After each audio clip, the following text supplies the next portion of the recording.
The average millennial will take up to 25,000 selfies in their lifetime. And in the age of the selfie, social media is taking the game one step further by adding filters. They can do anything from dog ears to big eyes at just the swipe of a button. But what might seem like harmless fun, experts say could actually be damaging to a person's self-esteem. When you sit down in a salon chair, an experienced hairdresser knows it's about more than just your outward beauty. You definitely deal with people's insecurities and emotions and concerns. Kind of it's like therapy. A little bit of hair and a little bit of therapy.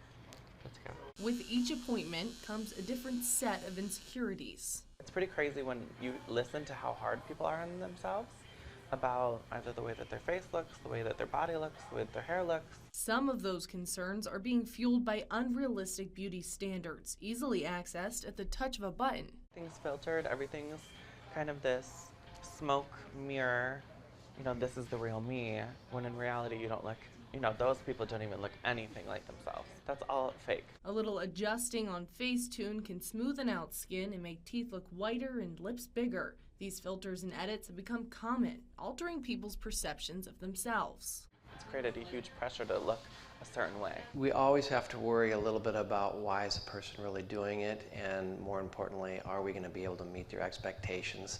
So that's where social media can be hurtful too sometimes. You have people posting things that maybe aren't completely accurate. After surveying hundreds of women, researchers from Boston University found those who use social media and editing apps frequently are more likely to want plastic surgery.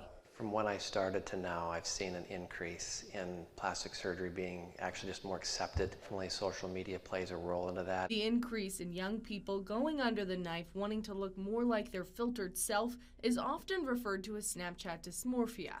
Although almost all social media apps have a filter option. Looking at the filter saying, well, that's how I could look, I think starts them down the road like, okay, if I can maybe tweak this or tweak that and maybe change this or change that. Definitely a lot of body dysmorphia issues with social media when you're visually shown what you can look like and what you want to look like, and then in reality that's not what you look like. That can be really difficult. Another influence of social media on personal image is the exposure of procedures like nips, tucks, and plumps. It's more accepted because people get online or get on the different media outlets and see, well, this person did it. People say, hey, she had good results, so why don't I try the same thing? It's shared a lot more than it has ever before.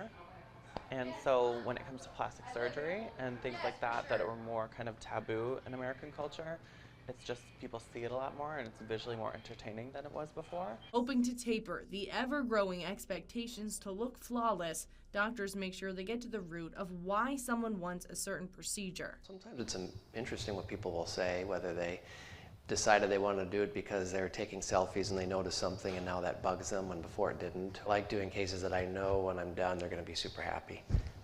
If I'm kind of worried about a case or not sure about the expectations, then those are the ones that I would rather not do. I'm a big advocate for doing whatever you want to do to make yourself feel better. It's about enhancing who you are. It's not about changing who you are. Everyone's so hard on themselves. Like, love yourself a little bit more.